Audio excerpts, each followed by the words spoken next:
주인 되신 예수 그리스도의 이름으로 기도드립니다. 아멘. 우리 시간 함께 성경 말씀 보도록 하겠습니다. 성경 말씀은 고린도전서 1장 1절에서 3절까지입니다. 고린도전서 1장 1절에서 3절까지 우리 세 절 말씀인데요. 제가 1절 읽고 여러분 2절 읽고 3절은 함께 읽도록 하겠습니다. 하나님의 뜻을 따라 그리스도 예수의 사도로 부르심을 받은 바울과 형제 소수대네는 고린도에 있는 하나님의 교회 곧 그리스도 예수 안에서 거룩하여지고 성도라 부르심을 받은 자들과 또 각처에서 우리의 곧 그와 우리의 주 되신 예수 그리스도의 이름을 부르는 모든 자들에게 하나님 우리 아버지와 주 예수 그리스도로부터 은혜와 평강이 있기를 원하노라. 아멘. 반갑습니다. 매주마다 주님의 전에서 만나는 것이 얼마나 큰 축복이고 인도하심인지 알 수 없습니다. 많은 사고들과 또 많은 위험들이 있는 이 세상이지만 매 시간마다 주님께서 우리를 보호하시고 인도한다는 사실을 기억하면서 감사하면서 예배드리고 감사하면서 살아가는 모든 성도 되었으면 좋겠습니다. 사람마다 참 다양한 성격을 가지고 있습니다. 어떤 분들은 내성적이고 어떤 분은 외향적이고 어떤 분들은 좀 차분한 분이 계시고 어떤 분들은 다혈질이고 그래서 말할 때나 행동할 때에 성격이 드러나는 것을 보게 되어집니다. 종종 보면 쌍둥이들 보게 되어지는데 쌍둥이들은 얼굴이 똑같아서 구별하기가 참 어렵습니다. 똑같은 유전자를 가지고 있었기 때문에 똑같아요. 그런데 그 쌍둥이도 성격과 기질이 다르다는 거 알고 계십니까? 동양에서도 사람들을 구별하기 위해서 체질별로 치료 방법들을 많이 연구한 것 같습니다. 그래서 예전부터 태양인, 태음인, 소양인, 소음인 이렇게 구별하면서 사람의 성격도 구별하고 또 병이 있으면 치료 방법도 찾아가는 것을 보게 되어집니다. 또 서양에서도 사람의 성격에 따라서 사람을 구별하는 방법들을 많이 연구한 것 같아요. 가장 대표적인 것이 MBTI 검사하고 구별하는 건데 사람을 16종류로 구별하는 것을 연구하고 있습니다. 또 그 후에는 애니어그램이라는 방법을 가지고 사람들을 성격을 구별하고 또 연구하고 그렇습니다. 사람에게 성격이 있고 기질이 있는데 이것은 잘 변하지 않아요. 왜 그러냐면 하나님께서 처음에 태어날 때에 사람에게 주신 것이기 때문에 그렇습니다.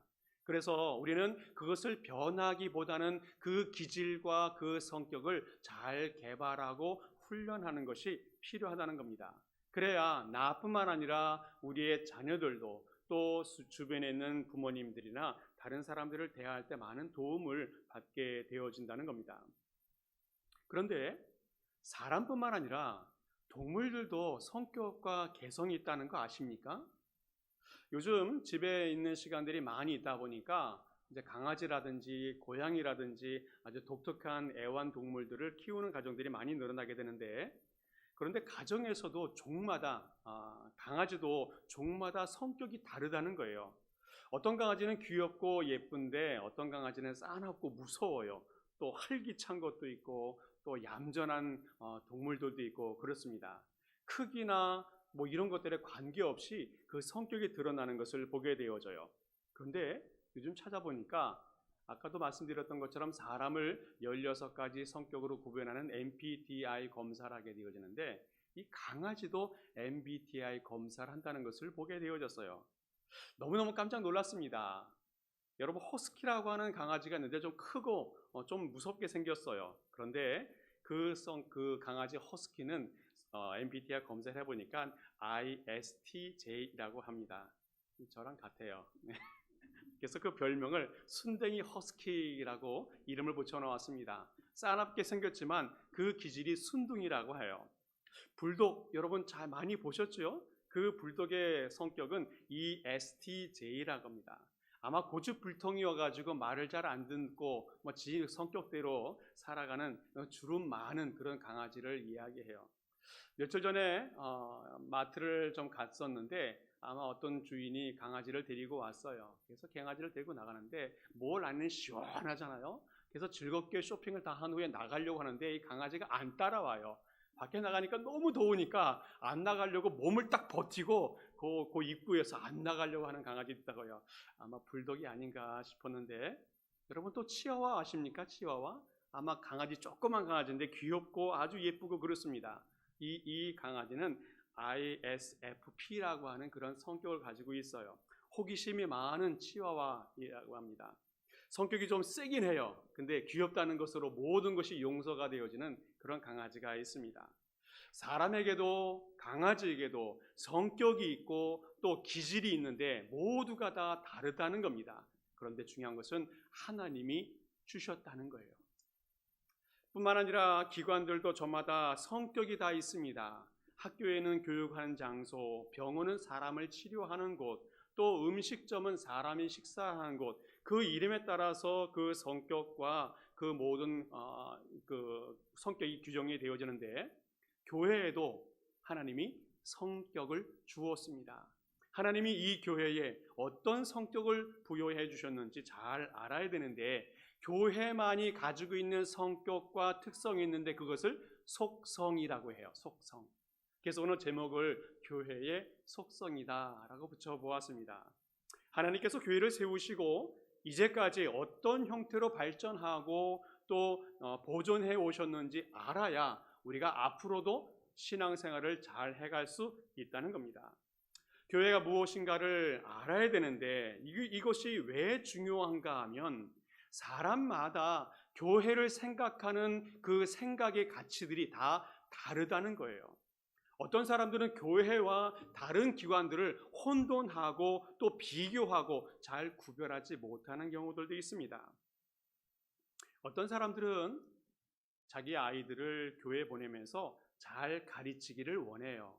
정말 잘 가르쳐야 합니다. 그런데 교회는 학교와 다르다는 것을 알아야 합니다. 또 어떤 분들은 교회가 다른 기관들처럼 봉사도 많이 하고 섬김도 많이 해야 한다라고 말합니다. 잘 해야 하는 것 맞습니다. 그런데 교회는 어떤 봉사나 어떤 섬김보다도 더 중요한 것이 있다는 사실을 인정해야 한다는 겁니다. 또 어떤 분들은 교회에 와서 사업을 열심히 하는 분도 있습니다. 서로 돕는 것 분명히 해야 합니다. 그런데 어떤 분 보니까 사업 때문에 교회를 이리저리 옮겨가는 분도 있습니다. 하나님께서 우리 교회를 세우신 목적이 무엇인지 우리 교회의 성격을 알 때에 우리는 그것을 알아갈 수 있습니다. 그래서 오늘 저와 함께 교회의 성격이 무엇인지, 교회의 속성이 무엇인지를 한번 알아보는 시간 가졌으면 좋겠는데, 너무 많으니까 오늘 2가지 정도 보고 다음 주에 2가지 정도 보면 좋겠습니다. 자, 먼저 교회는 거룩함이 있어야 한다고 말씀하고 있습니다. 교회는 거룩한 곳입니다. 오늘 성경 말씀 2절 전반부에 보니까 고린도에 있는 하나님의 교회, 곧 예수 그리스도 안에서 거룩하여지고 성도라 부르심을 받은 자들이라고 말하고 있습니다. 오늘 성경 말씀 속에서 사도 바울이 고린도 교회를 향해서 예수 안에서 거룩한 성도다라고 말씀하고 있습니다. 그런데 진짜 거룩한 교회가 맞는지 생각해 봐야 합니다. 이 고린도 교회가 정말 거룩한 교회인가? 사실은 그렇지 않은 경우가 많이 있습니다. 사실 고린도 교회는 많은 문제를 안고 있는 교회이었습니다. 그래서 바울이 이 교회에 책망할 목적으로 편지를 쓴 것이 고린도 전서 후서가 되어집니다. 고린도 교회에는 파벌이 있었습니다. 바울파, 아볼로파, 베드로파, 또 그리스도파. 그래서 4파가 나누어져서 서로를 비방하고 비난하는 그런 미성숙한 모습을 보여주고 있습니다. 또 교인들끼리 세상 법정에 소송하는 일들이 벌어졌습니다. 또 방언의 은사 때문에 또 다른 은사들이 문제가 되어져서 이 교회가 무질서하고 미성숙된 모습을 보여주고 있는 것을 사도 바울이 잘 알고 있었어요. 그래서 책망할 목적으로 이 고린도 전서를 쓰게 되어집니다. 그럼에도 불구하고 사도 바울은 이 교회를 향해서 거룩한 교회라고 말하고 있습니다.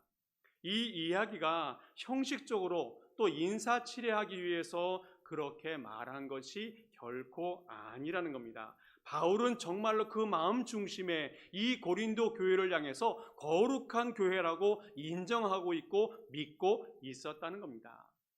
왜 그러면 이 바울은 겉의 모습은 부족함이 많이 있음에도 불구하고 이 고린도 교회를 향해서 거룩하다라고 이야기하는가?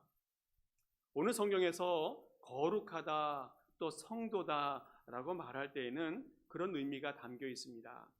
하나님이 사람을 부르면 그 사람은 거룩해지는데 그 거룩함은 끝까지 유지가 되어진다는 의미가 이 가운데 담겨 있습니다. 다시 말씀드립니다. 하나님이 부르면 그것은 거룩해집니다. 그런데 그 거룩함은 변하지 아니하고 하나님이 다시 부를 때까지 끝까지 그 거룩함이 유지가 되어진다는 말이 이 가운데 담겨 있어요. 구약 시대 때도 하나님이 하나님의 백성을 부르시면서 거룩한 백성이다라고 이야기해 주었습니다. 또 신약 시대에서도 예수 그리스도께 속한 모든 사람들을 성도다라고 말하고 있습니다. 성도, 거룩한 사람들이라고 불렀습니다. 비록 이 고린도 지역이 상업이 발달되어서 세속화되기도 하고 또 우상 숭배가 많이 되어지는 그런 곳이었습니다. 또 고린도 교회도 문제가 많이 있었던 그런 교회였습니다. 그럼에도 불구하고 하나님은 이 교회를 바라볼 때에 거룩한 교회다라고 인정해 주셨다는 겁니다. 하나님은 이 땅에 세운 모든 교회들을 거룩하다 말씀하고 있습니다. 우리 남부 뉴저지 장로교회를 보실 때에도 거룩하다라고 주님께서 말씀해 주고 있습니다. 정말 거룩하게 부르시고 거룩하도록 주님 나라 가는 그날까지 거룩하도록 우리 교회를 인도해 주신다는 겁니다. 그러면 남은 과제가 있습니다. 우리가 스스로 볼 때에도 아직 부족한 점이 있고 또 좀 뭔가 채워줘야 될 부분이 있는데 어떻게 해야 될 것인가? 우리 교회가 원래 하나님이 부르신 목적대로 거룩한 교회로 더 성숙해지고 더 성장해지는 과정이 있어줘야 한다는 겁니다. 이제는 세상의 방법이나 기술을 택하지 아니하고 하나님의 방법과 하나님의 질서를 더 세워가는 교회가 될 때에 우리 교회는 더 거룩한 교회가 되어질 수 있다는 겁니다. 안타깝게도 요즘 교회들이 점점 세상을 닮아가는 것을 보게 되어집니다. 그것을 세속화다라고 말합니다. 세속화. 많은 신학자들이 이 세속화를 이야기하면서 과거의 어떤 위기나 핍박보다도 더 무서운 적이라고 규정하고 있습니다. 과거에도 교회는 많은 위기가 있었고 또 위협이 있었고 고난이 있었습니다. 그런데 성도들은 교회를 지키기 위해서 목숨을 걸고 그 교회를 지켰습니다. 교회가 성도들로 인해서 흔들리지 않았습니다.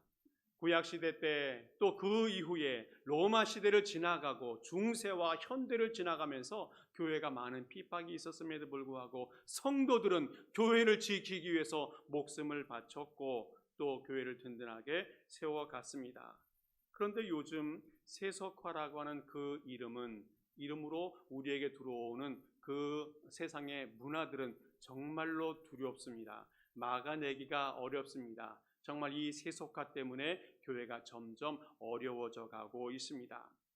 교회가 정치 집단으로 변해가는 경향이 있습니다. 교회 직분이 봉사직인데 계급화되는 경우도 있습니다. 또 교회에서 회사를 경영하는 것처럼 경영하는 경우도 있습니다. 사역을 할 때에 경제적인 가치로 판단하는 경우들이 있다는 겁니다. 또 교회가 친목단체처럼 변하는 경우도 있습니다. 우리만의 즐거움, 우리만의 행복, 우리만의 친교 이것들로 만족하는 경우가 있다는 겁니다. 어떤 분이 그래서 교회를 규정할 때 이렇게 이야기했어요. 교회는 유람선이 아니고 구조선이다. 교회는 유람선이 아니고 구조선이다 라고 말했습니다. 이 교회는 그 배 탄 사람들끼리만 즐거움을 하는 파티만 하는 그런 유람선이 아니라 그 물에 빠져 죽어가는 사람들을 구원해내는 구조선이 되어야 한다라고 말하고 있다는 겁니다. 창세기 18장 보게 되니까 소돔과 고모라 성이 멸망할 때가 되어서 그것을 심판하러 가시는 천사들을 맞이한 이 아브라함이 그 천사에게 이 소돔과 고모라 성의 구원을 위해서 중보기도하는 그런 내용이 나오고 있습니다. 의인을 악인과 함께 멸하시겠습니까? 그것은 옳지 않습니다. 이렇게 기도하면서 하나님께 간구하는 아브라함의 모습이 있어요. 거룩한 하나님께 두려운 마음을 가지고 한 번씩 6번이나 하나님께 기도하는 그런 아브라함의 모습이 보여요. 조카 롯을 구원하려고 하는 그런 목적이 그 마음속에 있기도 하였을 것입니다. 그러나 그 아브라함 마음속에는 한 영혼이라도 구원할 수 있다면 이 기도를 들어주십시오 간구하는 그런 중보기도가 있습니다. 한 영혼이라도 구원할 수 있으면 물질도 시간도 정성도 쏟아 부을 수 있는 곳, 바로 그것이 교회가 되어져야 합니다. 한 영혼이라도 구원할 수 있다면 그 교회가 그 사명을 감당하고 또 교회로서의 성격과 사명을 완수했다라고 말할 수 있다는 겁니다. 그런데 교회에서 할 수 있다라고 하는 긍정적인 사고방식이나 또 물질적인 축복을 추구하면서 성공을 지향하는 분위기, 이런 세속화 때문에 교회가 많이 변질되어져 가고 있다는 겁니다. 뿐만 아니라 세상에서도 일어나기 어려운 범죄들이 교회에서 일어나는 것 보면서 정말 마음이 아프고 답답하고 그런 경우 있습니다. 예전에 교회에서 사역하고 있을 때에 어떤 분이 전화가 왔어요. 전화가 왔는데 그 교회에 누구누구 분이 다니시고 계시지요? 예, 그렇습니다. 근데 얘기를 들어보니까 그분이 이 사람 때문에 많이 경제적인 손해를 보았다는 겁니다. 그래서 너무너무 화가 났는데 연락을 하니까 연락이 잘 안 돼서 내가 내일 주일날 교회 가서 교회 한바탕 소란을 한번 일으키겠다는 얘기를 하는 거예요. 너무너무 두려운 마음이 생겼습니다. 하나님께 예배하는 그 자리가 거룩해져야 되는데 한 사람이 실수한 것 때문에, 잘못한 것 때문에 엄한 사람이 찾아 나와서 교회를 어지럽게 한다면 너무 어려울 것 같아요. 그래서 제가 말리고 부탁도 해봤는데 소용이 없더라고요. 근데 감사하게도 그 다음날 교회를 안 왔어요. 아마 그분도 하나님께 예배하는 자리가 거룩한 자리이고 또 하나님을 두려워하는 분이었다는 생각이 듭니다. 마음이 너무 아팠습니다. 교회는, 성도는 세상의 본이 되고 희망이 되어져야 하는데 걱정거리가 되어지고 피해를 끼친다면 그것은 하나님이 기뻐하는 모습이 아니다라는 생각이 들었습니다. 거룩하다는 말은 구별된다, 또 다르다라는 의미가 담겨 있습니다. 하나님의 부르심을 받았으니 세상과 다르게 살아가야 되고 세상과 구별된 삶을 살아가는 것이 성도이고 교회가 되어져야 됩니다. 세상 사람들은 절대 손해보지 않습니다. 양보하지 않습니다. 절대로 희생하지 않습니다. 그런데 우리 예수님은 절대 손해보셨습니다. 절대 양보하였습니다. 절대 희생해 주었습니다. 제자들이 배신할 것을 알았지만 다 받아주었어요. 무지한 사람들이 자신을 모욕할 것을 알았지만 다 받아주었습니다. 십자가에서 모든 것을 내주시면서 절대 손해보시고 양보해 주시고 희생해 주었습니다. 바로 예수님의 사랑이 이 교회를 세우고 있다는 겁니다. 왜 그렇습니까? 예수님은 한 사람이라도 구원할 수 있다면 나의 피 한 방울까지 다 쏟아 부어 주시겠다는 마음이 있었기 때문에 그렇다는 겁니다. 우리 하나님도 똑같습니다. 우리 하나님도 절대 양보하시고 절대 손해보시고 절대로 희생해 주셨던 분이 우리 하나님이었다는 겁니다.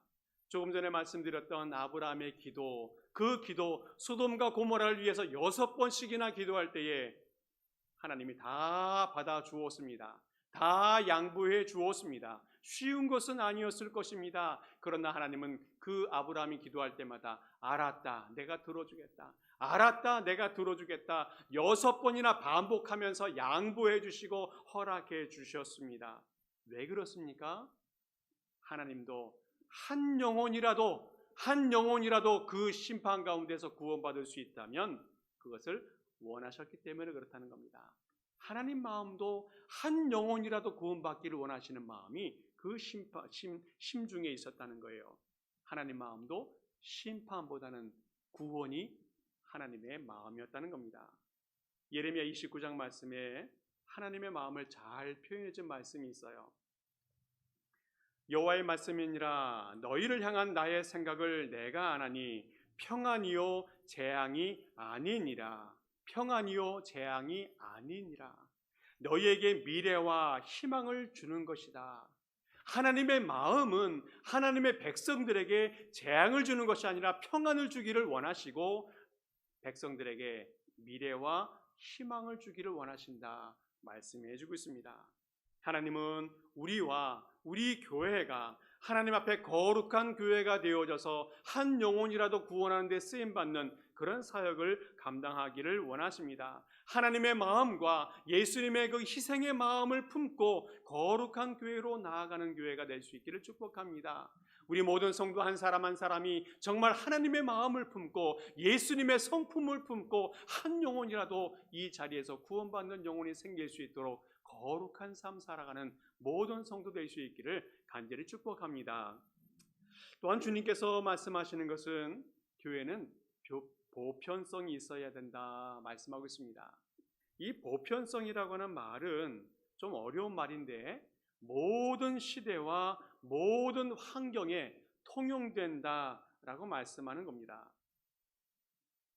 나라마다 시대마다 인사하는 방법이 좀 다른 것 같아요. 또 악수를 하기도 하고 또 얼굴을 맞대고 인사하기도 하고 또 한국에서는 고개를 숙이고 또 어른들을 만나면 큰 절을 하는 것이 예의입니다.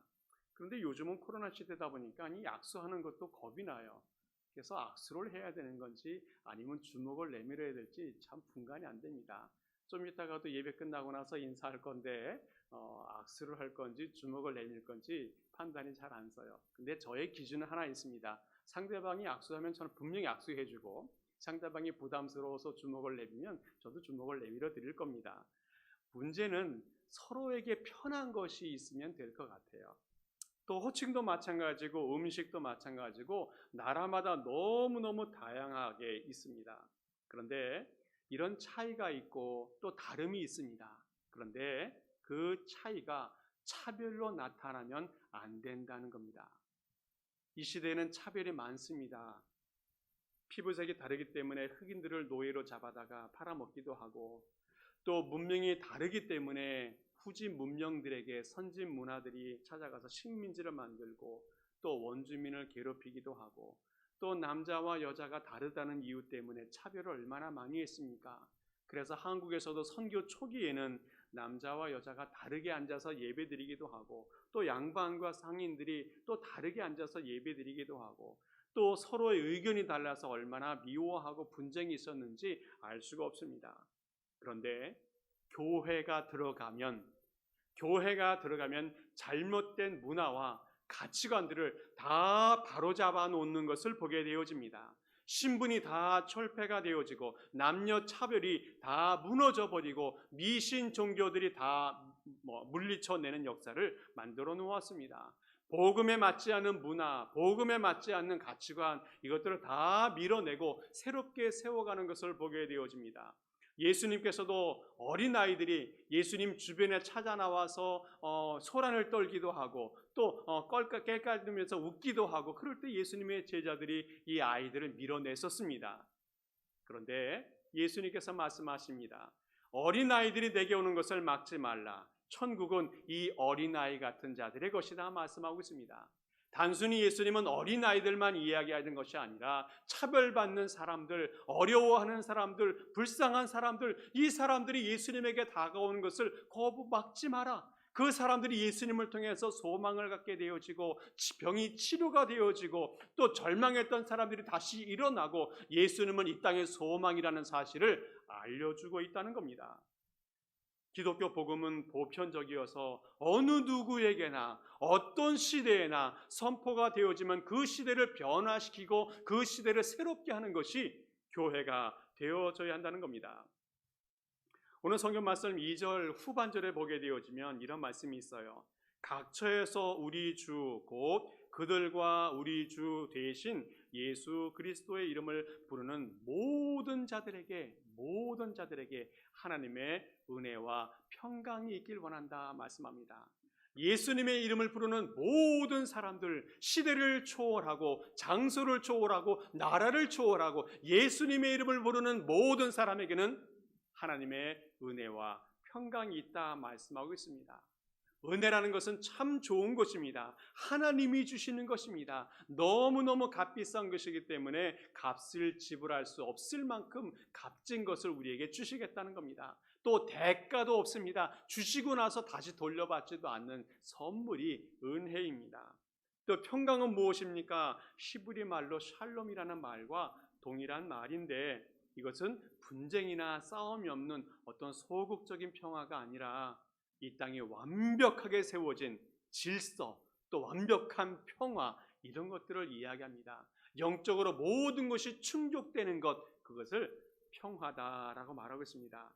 하나님이 이 은혜와 평화를 세상 모든 사람들에게, 모든 장소에게 부어 주어서 이 땅이 천국과 같이 되게 해주시겠다 말씀하고 있습니다. 누구에게 부어 주십니까? 예수 이름을 부르는 사람에게. 누구에게? 예수님의 이름을 부르는 모든 사람들, 모든 지역과 모든 나라에 주님께서 이것을 축복으로 주시겠다 말씀하고 있습니다. 이 축복은 고린도 교회에게 주셨다 말씀하고 있는데 그 교회만 해당되는 것이 아니라는 겁니다. 이 땅에 있는 모든 교회에게 하나님이 은혜와 축복을 주셨고 또 우리 남부 뉴저지 장로교회에도 이 말씀대로 하나님의 축복과 은혜를 선물로 베풀어 주셨습니다. 2000년 전에 있었던 그 축복이 지금 이 시대에도 이루어지고 있고 앞으로도 하나님의 은혜와 축복은 무한히 이어져 나타나게 될 겁니다. 팔레스타인 땅에 있는 것뿐만 아니라 소아시아 지역과 유럽과 아메리카 땅까지 하나님의 이름을 부르는 주님의 예수 그리스도를 영접한 모든 사람에게는 하나님의 은혜와 평화를 심어주겠다 말씀하고 있습니다. 이것이 바로 보편성이에요. 보편성.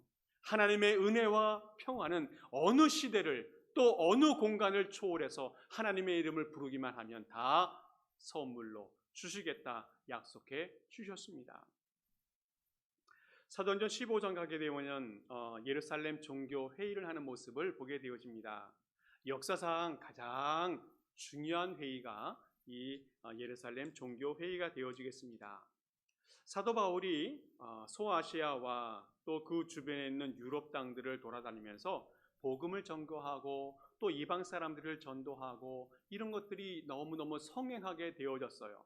그런데 유대인들 마음속에는 이방인들에게 복음을 전하는 것을 못마땅하게 생각하고 있습니다. 이방인들은 예수를 믿거나 또 구원받는 것이 자격이 없다라고 생각하고 있었기 때문에 그렇습니다. 그래서 이 문제 때문에 예루살렘에서 종교회의를 열게 되어졌어요. 그때 베드로가 이렇게 이야기합니다. 성령을 부어 주어서 그들이나 우리나 차별하지 않으셨다. 성령을 부어 주시는데 이방 사람에게도 우리에게도 동일한 성령을 부어 주셨다 말씀하고 있습니다. 또 11절 말씀에서도 우리는 그들이 우리와 동일하게 주 예수의 은혜로 구원받는 줄을 믿는다. 예수 그리스도의 이름으로 그들이든 우리든 똑같이 예수님을 믿고 은혜를 받게 되어진다 고백하고 있습니다. 뿐만 아니라 이제 야고보가 이제 그 예루살렘 교회의 수장이 되어지는데 결론의 말씀을 내리게 되어져요. 이방인 중에서 하나님께로 돌아오는 자를 괴롭게 하지 말라. 하나님께로 돌아오는 사람은 누구든지 환영하고 받아주어야 될 것을 강조하는 그런 결론을 내리게 되어집니다. 이후에 예수님의 복음은 어느 지역이든지 어느 사람에게든지 합당하게 증거가 되어집니다. 그래서 이것이 기초가 되어져서 온 세상까지 하나님의 복음이 증거되어지고 또 교회가 세워지고 어디든지 누구든지 하나님의 축복의 반열에 서게 되어집니다. 근데 이 일은 예루살렘 종교회의 때만 이루어졌던 것이 아니라 그 이전에 이미 보편의 역사가 시작되었어요. 사도행전 2장에서는 오순절 성령 강림 사건을 통해서 성령께서 임재하여서 예루살렘과 주변에 있는 살아가는 모든 사람들에게 은혜를 베풀어 주어서 그 근동에 있는 모든 사람들이 예수님을 믿을 수 있도록 해 주었어요. 또 빌립 집사님이 유대인들이 차별하는 사마리아 땅까지 찾아가서 복음을 증거합니다. 또 이방인 에디오피아 여왕의 내시에게 복음을 전하여서 에디오피아에도 복음이 들어가게 해 주었어요. 또 사도행전 10장에서는 베드로가 이방인 로마 장군 고넬료의 집에 방문하여서 그 집에 복음을 전하고 온 식구들이 세례를 받는 역사가 나타나게 되었습니다. 복음은 시대를 초월하고 장소를 초월하고 사람을 초월해서 누구든지 받기만 하면 하나님의 은혜와 축복을 받게 되어집니다. 천국의 백성이 되게 되어집니다. 바로 교회가 그 역할을 감당합니다. 이 교회에 들어오는 사람은 누구든지 하나님의 자녀가 되어지고 하나님의 축복과 은혜와 평강을 누리게 되어지고, 그래서 우리는 마음속에 이제 고백해야 되고 다짐해야 됩니다. 주변에 죽어가는 많은 영혼들이 이 전을 찾아 나와서 예배하면서 하나님을 만나고 함께 하나님을 찬양하고, 그래서 이 지역이 하나님의 땅으로 변화되는 역사를 만들어 가야 됩니다. 바로 이것이 우리 교회의 사명이라는 겁니다. 말씀을 정리합니다. 오늘 말씀은 좀 신학적인 부분이 있어서 어려운 부분도 있었습니다. 그런데 우리가 우리 교회의 성격과 특징을 잘 알아야 됩니다. 우리 교회는 거룩한 교회입니다. 거룩하다는 것은 세상과 구별되어서 세상보다 더 섬김과 사랑이 많아야 되고, 또 세상의 구원을 심어가는 교회가 되어져야 됩니다. 또 교회는 보편적이어서 어느 누구에게든지 복음을 전해야 되고, 어느 지역에든지 복음을 전해서 그곳에 하나님의 나라를 심어가는 역할을 감당해야 됩니다. 성령께서 언어도 민족도 신분도 다 뛰어넘어 복음을 전하게 해 주었기 때문에 그렇습니다. 이것은 우리 스스로가 결정하는 것이 아니고 하나님께서 이미 결정해 놓으신 것입니다. 그러므로 우리는 이 사실을 믿음으로 받아들여서 어디를 가든지 무엇을 하든지 주의 복음을 증거하며 교회를 바로 세워나가는 주의 모든 백성 될 수 있기를 간절히 축복합니다. 기도하겠습니다. 교회의 시작이요 마지막이 되시는 주님, 우리 남부주저장로교를 세우시고 이제까지 인도하심에 감사를 드립니다. 우리 교회가 처음에 주님께 세우신 목적대로 영혼을 구원하고 또 하나님의 영광을 드러내고 또 이 땅에 하나님께 날마다 예배하는 교회로 든든하게 세워 주시옵소서. 아버지 하나님, 우리 남부 누저장로 교회가 거룩한 교회가 되길 원합니다. 세상에 휩쓸리기보다는 세상을 인도해가는, 세상을 변화시켜가는, 세상을 주도해가는 교회가 되게 하여 주시옵소서. 또 우리 교회가 시대가 변해도 또 사람이 변해도 흔들리지 않고 어려운 사람들에게 더 위로하고 또 낙심과 절망이 있는 사람들에게는 천국의 소망을 심어가는 그런 교회가 되게 하여 주옵소서.